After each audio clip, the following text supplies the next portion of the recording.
You're listening to a spoiler-free episode of Microsodes. Check back next week for the extended version with spoilers. What? He was catching up to her. Okay. The bush was catching up with her. The bush grew legs and it's running after her. Look out!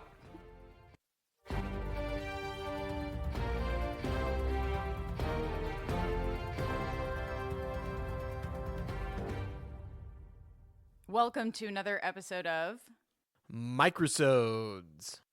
Welcome. Welcome. I'm Ashley. And I'm Bobby. And we host a podcast that talks about movies. That you're listening to right now. Exactly. And if you've clicked on this episode of our podcast, you have chosen to go along with us on a journey to Unlike any before. Yeah, to the apex country of Australia. What does the apex country mean? I don't know. That's just the name of the movie. Oh, right. And then I thought, you know how when we were talking about F1? Yeah. Well, it was F1, and then it became F1 the movie, but it was originally supposed to be called Apex. Right. And so when we saw this movie, I was like, oh my gosh, maybe that's why they couldn't do Apex. Nice. Well, what, didn't F1 come out before this? Yeah. Oh, well, They either said, way. We're stealing that title. We've got it. Yeah. All right. So if you got through all of that, we're actually going to be reviewing Apex today. We are. We are. So I'm going to jump right into the movie details. The name of this film is Apex. Its release date was April 24th of 2026. The genres that this movie covers are action, thriller, and survival. It has a runtime of 1 hour and 35 minutes. Pretty quick watch, honestly, right? Yeah. Yeah, it went along pretty quickly. It's rated R for violent content, gore, grisly images, nudity, and language. So, and it has a lot of all of those things in it. Yeah, NSFW. Exactly. The director, Balthazar Kormakor, is an actor, producer, and obviously a director.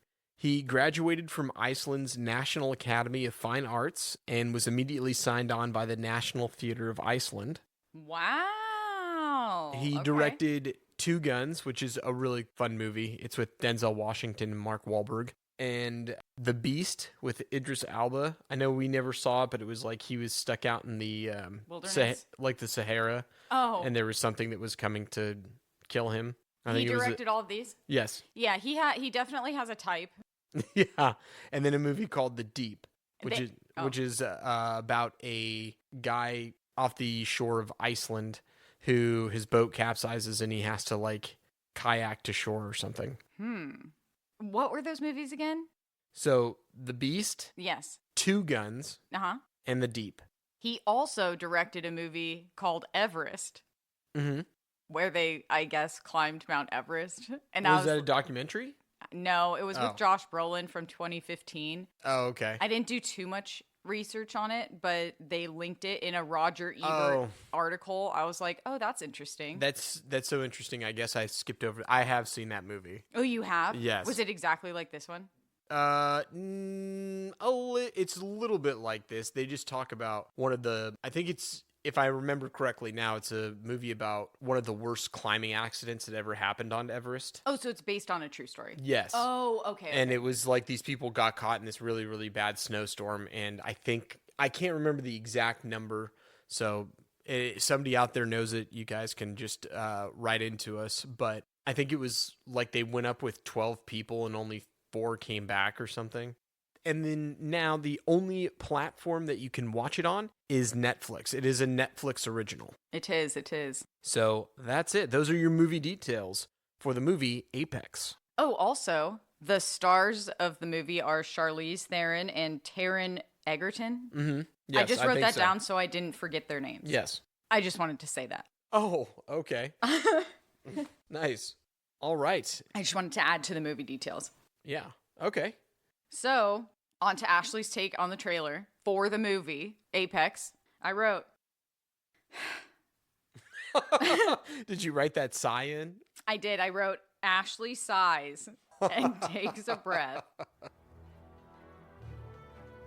When a woman goes hiking in a national park, she soon realizes she's being hunted in the most dangerous game. Period. That's it. Oh, wow. Well, that very was short. Very concise. The IMDb synopsis is: a mountain climber haunted by a fatal decision in Norway retreats to the Australian wilderness for isolation.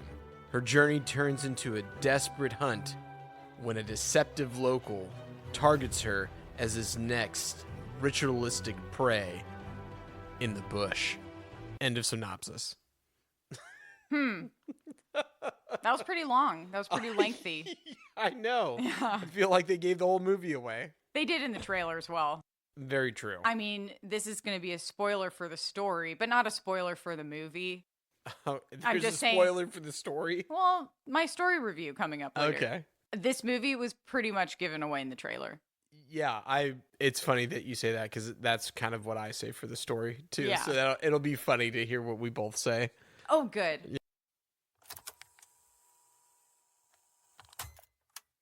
I'll jump into my first movie fact. Okay. So I'm going to let you go first, actually. Go first with your movie fact because I wrote one about stunts. And is that what you wrote about? Well, we'll see. Okay. My first movie fact was that Charlize Theron trained intensively for the film under the guidance of professional rock climber Beth Rodden. Theron was able to complete a high percentage of her character's climbing choreography rather than using a stunt double. Nice. Yeah, so that was my first movie fact. Was that also yours? No, well, kind of, but not Okay. really. My first movie fact is from a Forbes article I read with the headline, Charlize Theron's apex stunts were so intense, they scared the director. But also, like, as I read the article, they both did stunts. You know? Yeah. And then I'm like, why did you just put... That's rude. It should be, like, Theron and Egerton's stunts. Like, come on. That was kind of rude, right? Well, yeah. I mean, a little bit. I think what the director actually said was that it was so intense it made his knees shake because she was hanging off a cliff for half a day. Oh, I read that too. It said that she... Oh, where was it? I swear I wrote it down. Oh, they said standing there would make your knees shake, just what you said. And they wrote that the whole sequence took an entire day to film, and she was basically hanging off the cliff at the same time. So I'm sure you got it from the same article. Yeah. And then I thought, oh, I know why they use basically, because obviously she needs to eat lunch. Right. Like, she has to take breaks, so it's not the whole day. It's like basically. Right. There's no basically, but that's Judge Judy. Exactly. Yeah, right. Obviously it wasn't the entire time, but even being at those heights and some of the stuff that they were shooting was pretty intense. So my second movie fact has to do with their engineering team created exoskeletons so that way when they were filming the stuff in Norway, they could make sure that everybody was safe while actually filming the scene. Wow. So they built exoskeletons for the crew to manage the equipment, and it had like pistons and all kinds of stuff, and they'd made this specifically for the movie, and now I think that they said people are going to start using it in like climbing. They can they can probably rent it out. Yeah. Now that they have it. Right. Okay, there was something I wanted to look up that I forgot to look up. Unless you knew how much CGI they used in this movie. Oh no, that's I know it wasn't a whole lot. I would say maybe 85% non-CGI. Okay. It says Apex, directed by Baltazar Kormakur, utilizes a significant amount of practical on-location shooting, particularly in the Blue Mountains in Royal National Park in New South Wales, Australia. While it features, quote, obvious CGI in some scenes, it is described as feeling more grounded and less reliant on excessive green screen compared to typical streaming action movies. So, yeah, Oh, did it? It didn't give the percentage. No. Oh. Despite the practical approach, there is CGI, including impressive tracking shots and, at times, what critics described as dodgy or obvious digital effects in certain sequences. Well, right. I mean, there's only so much practical stuff you can do. You can't simulate an avalanche. It's just exactly. And for a movie like this, I don't know, driving a car or jumping off a roof to like one of those big cushion things on the ground. Okay. Like those seem like pretty intense stunts to me. Right. Why do you need to actually film on the side of a mountain? Like, why is that important? I mean, people are, this is a whole nother issue, but like people with, I don't know, white collar jobs are getting canned by AI, but like we can still do that. That's pretty cool to like go to the side of a mountain and shoot when you could easily use CGI. I mean, everyone else in the world does. Right. I think this goes to a larger kind of conversation that's happening right now. Yeah, that's more of a cultural current event type of thing rather than this movie, so I apologize. Well, no. I think I was going to say I think that you're right in a lot of ways, and I think you're going to see more movies like that. Like I'm really looking forward to seeing The Odyssey because it feels like that's an action movie filmed the same way that this was, like on location. Okay. And I feel like obviously there's things that just CGI are going to make it way easier to do, like I don't know, filming something in space. You're right. It's going to be easier for stuff to react the way that you want it to in that kind of situation. But I think people want to see more practical effects. I think we're getting back to those kinds of movies. I agree. I like seeing practical effects. I think something like this is so extreme. It's like, I mean, just the insurance alone would be crazy. Right. You know, like this seems a little too extreme to do practically. So, and when I say too extreme, it's not like they chose wrong. I just feel like the payoff for the price isn't worth it. Yeah. You know what I mean? Yeah, and I mean, there's only so much you can do. Like you said, there's only so much that can be done, and if you use a little bit, I think the audience understands it. It's when the whole thing is that you're like, oh, I really wasn't entertained by anything. I could have created or watched a YouTube short that looks like this. Right, and maybe it's because the cameras are so good. A lot of it looked like CGI anyway. Yeah, yeah. Like a lot of it, to me, I thought was CGI. Yeah, I think it just must be the way that they shot it. Yeah. So, well, hats off to them. Yes.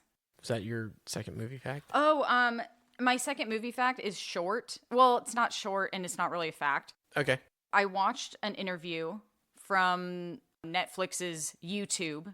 Okay. And it showed Charlize Theron and Taron Egerton climbing like a rock wall, just normal rock wall. Okay. And they were asking each other questions. So I thought it'd be fun to like say those questions here. Oh, okay. So the first question was, who was your first celebrity crush? So Taron, should I say Egerton or Taron or? Just say Taron. Taron said Rachel Weisz. And then he said that he told Andy Cohen that his crush was Rachel Weisz on Watch What Happens Live. And then several years later, he was on another talk show with Rachel Weisz. I don't know if they were there together or they just happened to be there on that day. But they showed the clip of Watch What Happens Live in that show, and he said he was very embarrassed. Oh. Well, I mean, when you get asked that question, I'm sure, yeah. I mean, sometimes when you're a kid, you say something, and then you look back on it, you're like, oh, wow, okay, that was it? Okay, I guess. Right. And she said, Richard Dean Anderson. Do you know who he is? I mean, the name sounds familiar. I don't know who it is off the top of my head. I think he was the first or original MacGyver. Oh, okay. Yeah. I mean, like you said, I the name sounds familiar. I just couldn't place him. And that's what she said. I'm so sorry. I totally meant like that's what Charlize said. But the way I said it was so culturally appropriate. Oh, yeah. Kind of, maybe. I don't know. Do people still say that? Sure. Maybe. It's more of Michael Scott than anybody, but Oh, you know. yes. Michael Scott. What a character. That's right. Okay. The second one was what was the one food you could eat for the rest of your life? He said sushi. Okay. She said Asian food. She wanted to be more broad. That is very broad. That's what I thought. I thought it was pretty broad. Yeah. Well, okay. Good for her. So then there are only 6 questions. I'm on 3, so I'll try to make this fast. Okay. If you had a podcast, what would it be about? He didn't end up answering it, or they cut it out. I'm not sure. So she said home stuff. She said she would want to tell people how to clean things in their kitchen. Okay. So that's kind of cool. Nicknames. He has one, but didn't want to say it on camera. Okay. And I guess hers is Kerrie or something. It's Kerrie, and it's an Afrikaans word Okay. for the shiny ball at the top of a walking stick, because she was bald when she was born through when she was 4 years old. Did you know she was South African? Yes. Oh, I didn't. So that was new. If I'm not mistaken, I think she can speak Afrikaans. That's pretty cool. Yeah. So they said give each other a compliment. He said Charlize is probably the hardest working actor he's ever worked with. And whatever she said, they cut out. Well, at least she got her flowers. Cut. He said, oh, and mine? And then all of a sudden, they moved on. Extra. Yeah, it was like, what? Okay, last one. What's one thing you can't live without on set? He said, my makeup artist, Jacinda Burkett. She's his guardian angel, and he couldn't live without her. Okay. He's your makeup artist. And then she said her partner in crime, Tony Crago. He is her work husband. Oh. So I looked it up, and he's her personal assistant. Oh, okay. For some reason, when you said that, I thought it was going to be like a cat or something. Like, oh, that would have been so cute. Like he had a first and last name because he's very official. Yes. Tony Crago. That's pretty cool. Yeah, but it wasn't. It was fine. That's all it. Right. So That's it? Those are all the questions. All right. Well, roll that tape. And here we go. All right. For story, I'm just going to read what I wrote because I was like, I think this is going to come across exactly the way that I want it. Perfect. I'm going to say that what you see is what you get in this movie. If you watch the trailer, it's exactly like that, but for 95 minutes. There wasn't a whole lot of character development because it says in the synopsis, they never really explain why he chose which rituals to follow or where he learned all of that stuff. Right. So there's a missed opportunity for character development, I thought, in the story. So, like I said, if you like the trailer, that's what the movie is. Yes, I agree. I completely agree. There wasn't a lot of explanation. I'll read what I wrote. Okay. Pretty much covered in the trailer. Not much else but a cat and mouse game. Both of us ended up guessing a lot of the story. We did. Yeah, it's funny because it's what a lot of the reviews said, too. They did? Mm-hmm. Oh, okay. Yeah, there's a lot of people that came to that same conclusion. So we're not telling you anything that you're not going to be able to read online. But yeah, it's very straightforward. Yeah. Yes. I mean, I guess it kind of reminded me of F1, but with no backstory. Because they did all their own stunts. Yeah. And there still wasn't a lot of, there was even less. If you thought there was little backstory or little storyline going on in F1, this has even less. Yeah. Or if it does, it just doesn't explain any of it. Right. I still have a lot of questions, but the just a lot of the character development, I just don't know where anybody came from, why they decided that they were going to cross paths. Right. Yeah, there's just, like I said, there's just so many things in the story that just went unanswered. I think they missed an opportunity to take this movie up a notch. I agree. For acting, I couldn't get past that she really looked like different people in this movie. Every time we saw her in a different scene, she either looked like herself, obviously, Leslie Bibb, Naomi Watts, or Rosamund Pike. It's like she looked like those people in different shots at different angles. I'm like, oh my gosh, she looks exactly like that person. Yeah. But those 4 people. Wow. Including herself, thank God. Yeah. That would be weird if I she didn't hope look so. like her. It's like, wow, she's a shapeshifter. Yeah. And then I just wrote that she like really climbed the rocks. I guess her character to me felt, I don't know, maybe she didn't connect with the character because Sasha was her character name. And she was really like kind of annoying. Well, yeah, for acting, I said that Taron Egerton, he stole the movie for me. Me too. The way that he could go from being psychotic to like kind and then funny and all these different things. I think he did an awesome job with what he was given. Yes. For Charlize, Theron's character, Sasha, I was just like, I give her props for the physical portion of the movie, but she didn't really have a lot of lines to begin with.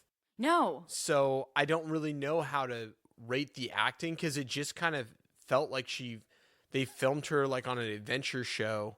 Right. And she had a little bit of dialogue, but she was just mainly rock climbing into different places and canoeing everywhere. Kayaking, yes. Oh, sorry, kayaking everywhere. Yeah. So I didn't really know how to grade her acting. Right. And it's crazy now to know that so much of that was like real stunts because a lot of the time she'd be in these very not peculiar situations, but unnerving situations, I guess. Right. And it felt like she was acting with a green screen. It didn't look like she was scared at all. Yeah. Like I didn't get that fear from her. Right. So it kind of felt a little unnatural. Yeah. I mean, are you saying it was unnatural because she wasn't exuding that emotion? Yeah. It was like she was very stoic, unless that's the character. Maybe that's just what the character brought to her. Well, I mean, yeah. You look at someone like Alex Honnold, right? Right. That guy is pretty stoic. You don't see a whole lot of, he's pretty baseline a lot of the times.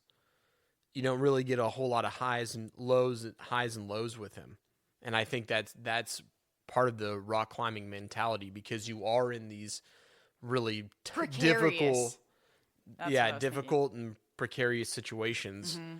And if you lose your head, you might fall off the side of a mountain. And so maybe that's the reason why there's a little bit more stoicism there. That makes a lot of sense. Okay. Yeah, if you like Free Solo, this is somewhat scripted Free Solo. Yeah. The somewhat scripted female Free Solo. Yeah, meet Sisu. Yeah, exactly. With the gore for sure. Yeah. I was thinking with the dialogue. Oh, yeah, not a whole lot. Yeah. Yeah. And Taron Egerton, just like you said, I think he stole the movie. And not him looking, you know how looks-wise Charlize Theron looked like everyone? Mm-hmm. He, not looks-wise, but his personality reminded me of James McAvoy. Oh, right, yeah. From like Split or... Yeah. Yeah, he really exuded that same like personality. Yeah, he did a great job of being psychotic. Yeah, and he also did stunts. He jumped off a cliff that was 32 feet high. Wow. Into rough water, and he did it himself about 8 times, which is a lot. Yeah, that is a ton. Especially because apparently he's afraid of heights. Well, not anymore. Yeah, so it said the fear on his face is real. I bet not anymore, though. Yeah, I think he probably wanted to do it several times because he was afraid of heights. Yeah. At a certain point, you get to that stage where if you've done it so many times and you're like, oh, okay, this is just normal. Yeah. So hopefully he gets over his fear of heights. It's like exposure therapy for OCD. Right. Yeah. On to writing a dialogue. Let's do it. I wrote brief, period. And that's what you want to leave it at. So that was my bullet point. I also had a couple other ones. Her lines were annoying because her character was annoying.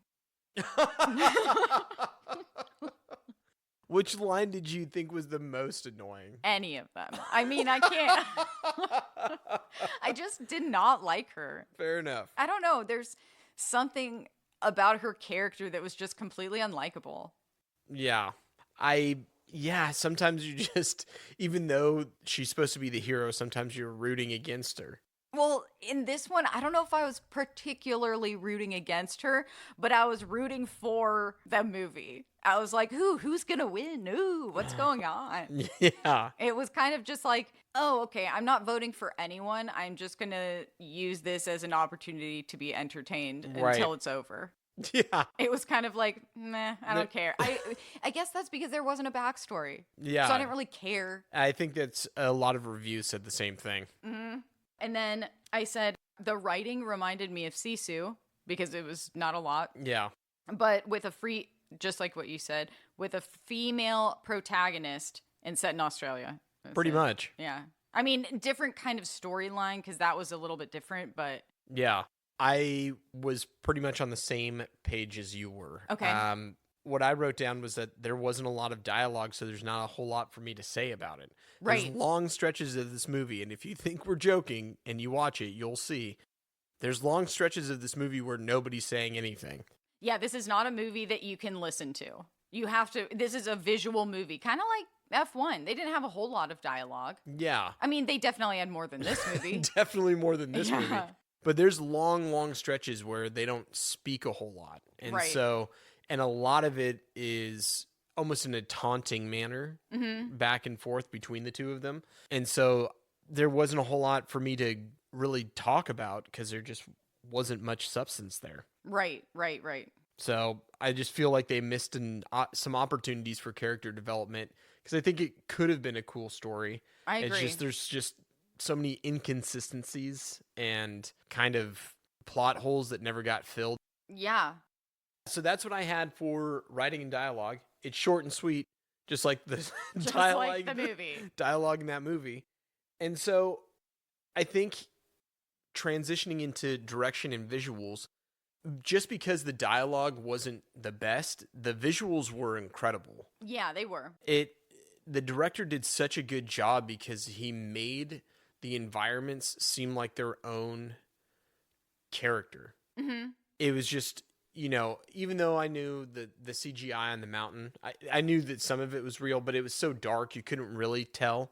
But when they were in the outback, I mean, when they're going up and down into these different places and in and out of these caves and gullies and climbing on those rock faces and things, it's just, it basically was like a completely different landscape almost every time you turned around, where there was rivers everywhere and then there's trees, but then there's also desert and rock faces. And it was just incredible. I thought that they did a great job. I think so too. It was visually appealing. Yeah. I really liked that. Absolutely. And I thought the director did an awesome job. Like you said, if he directed Everest.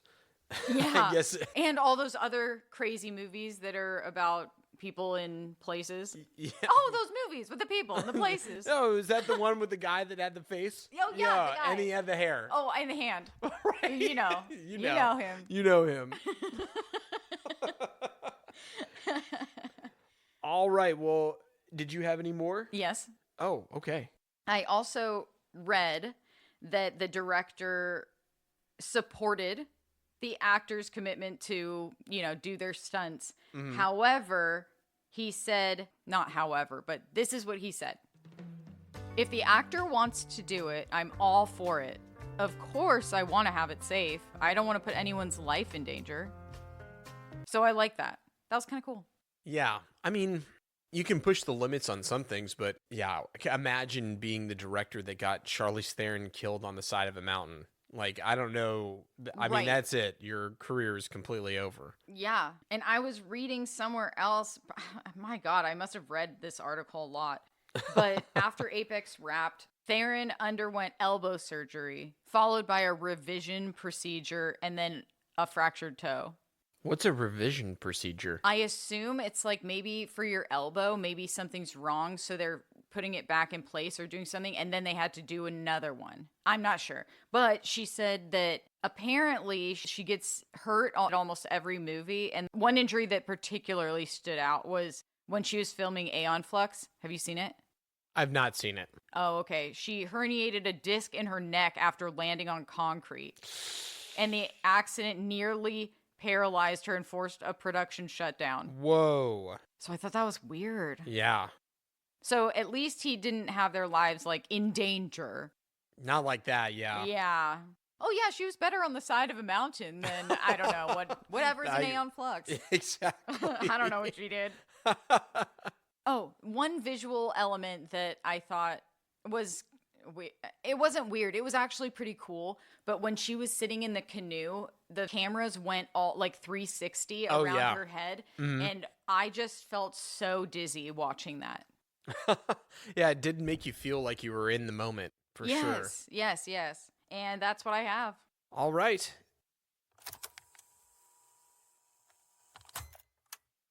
Now, for our overall scores. Here we go. I rated Apex a 2.4. Okay, we're pretty close on this. I thought I would have liked a little bit more backstory, a little bit more dialogue, so I felt more connected to the characters. And I think I wish Sasha had more redeeming qualities. I mean, that makes complete sense. We're going to be pretty close on what we say. Yeah, but the visuals were so cool. Like seeing the rocks and seeing all that and how they actually create that pulley system and how they hook it into the rocks. That was like crazy. That blew my mind. I had no idea that that's how people climbed mountains. Yeah. I was like, this is nuts to me. Because I thought, you know, when you go to rock climbing places, like indoor rock climbing places, they have the stuff at the top. Mm-hmm. And so it just kind of pulls you down that way. Yeah. And for some reason, I was like, well, you must have to secure it to something at the top. So I never understood how people climbed mountains like that. Well, there you go. So that was really kind of cool. Hey, there you go. So you learned something new. Yes. So overall, I rated Apex a 2.8. As I said in the beginning, what you see is what you get. It's the most dangerous game meets survival, man. Visually, it's very appealing, and I would probably watch some of the climbing scenes again, but that's about it. Check it out once, and then forget about it. And that was my take on Apex. I love it. Oh, yeah. I didn't write anything so succinct, but I thought, since I talked about the Forbes article so many times, I thought I would read an ending quote from that article. Okay. I wrote, this is the quote from the Forbes article in my notes. Okay. Nice. And you have reviews too? Mm-hmm. Sick. Okay. In the end, Apex deserves to go down as one of the most intense thrillers of all time. It isn't just gripping because of its brutal stunts or breathtaking locations. It's the raw authenticity behind every moment that lingers long after the credits roll. What? That was from the Forbes article? Yes. I was like, what? What? Yeah. Huh? Okay. Okay. That's what I said. Okay. I'll read that as after my overall score. Just to show the juxtaposition. There you go. Well, all right. Well, somebody really enjoyed it, evidently. Yeah.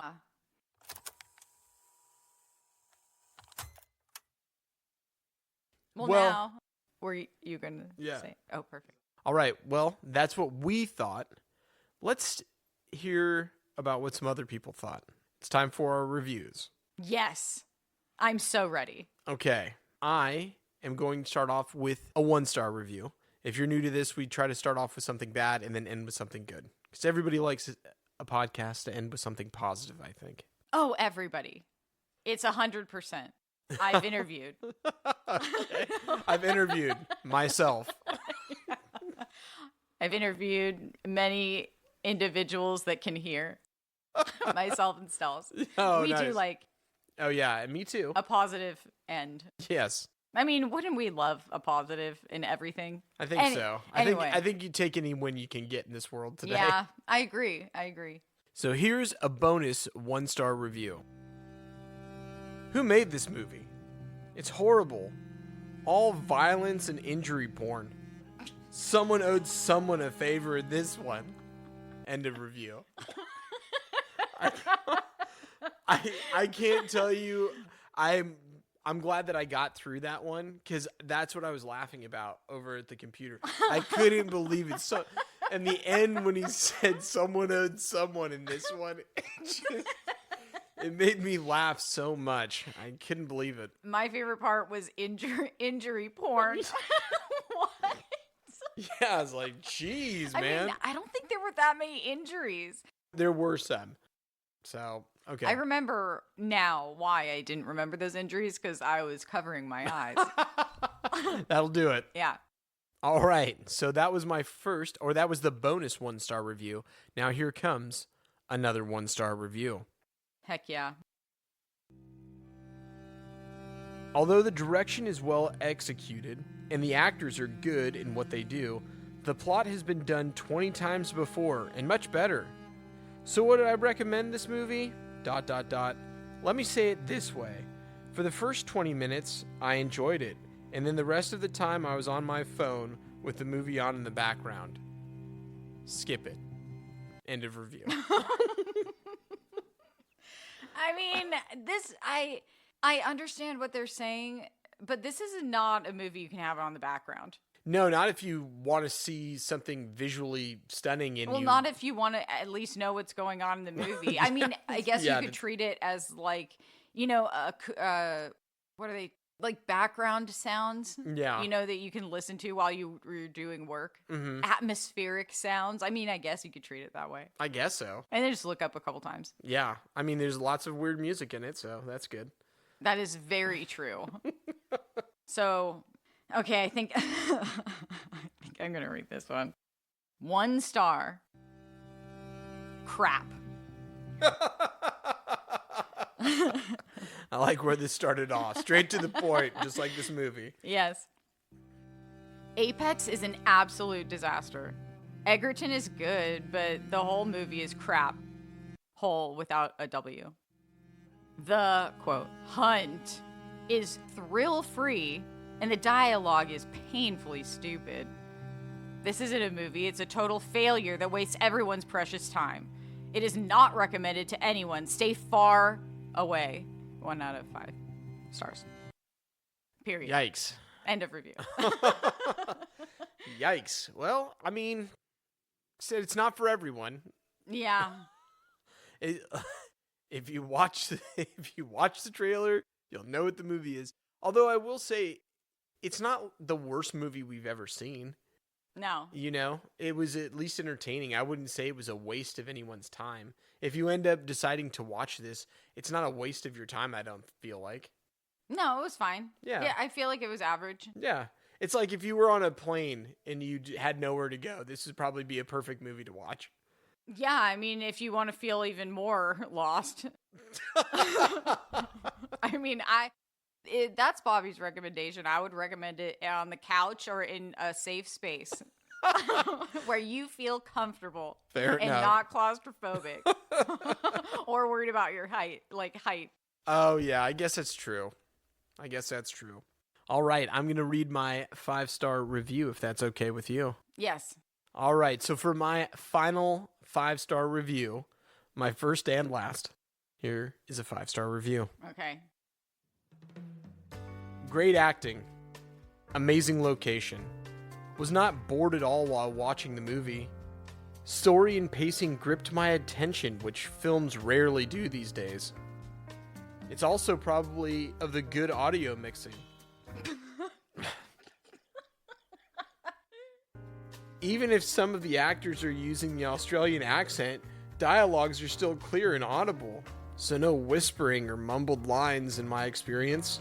Rarely do I feel sweat in my palms and feet while watching a movie, so this is good entertainment. Watch this. Trust me. End of review. You think you'll trust him? I don't know what I'm going to do. Yeah, I don't know either. Yeah. Okay, so my 5-star review. There are some 5 stars where I'm like, that's so funny that you think that way, because those are just funny. Okay. So I'm going to try one where someone actually liked it. Okay. Okay, 5 out of 5. Great! I liked it. Very entertaining. Popcorn movie. Better than anything I've seen at the theater in over 10 years. The big movie at the box office is about Michael Jackson.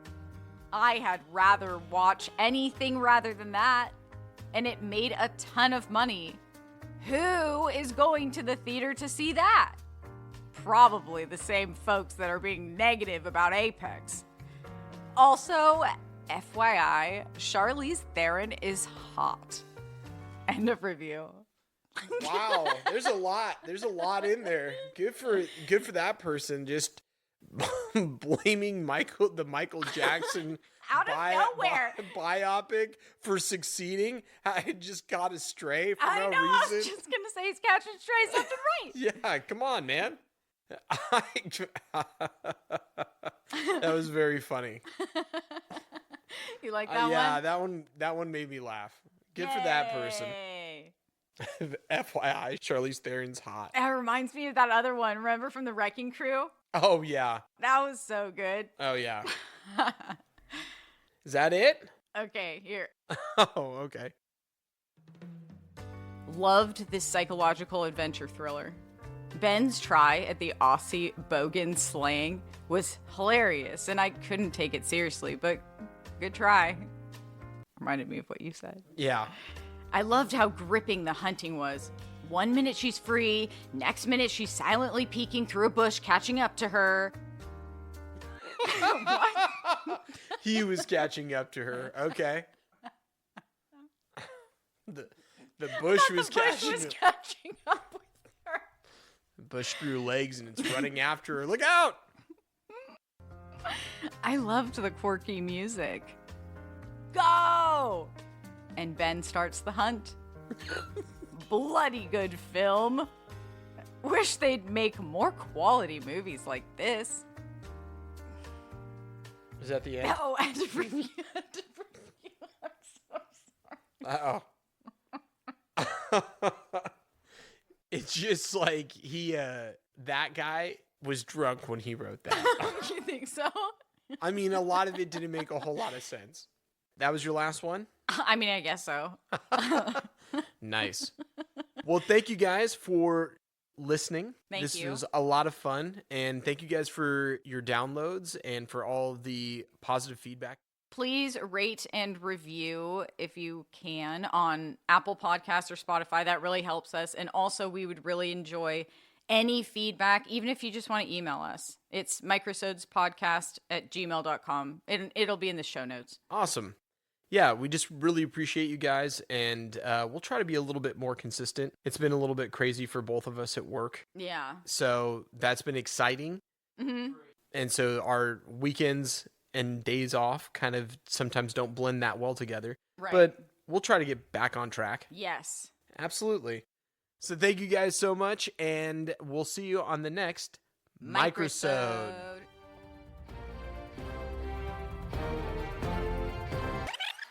Morena Baccarin was so hot driving that minivan.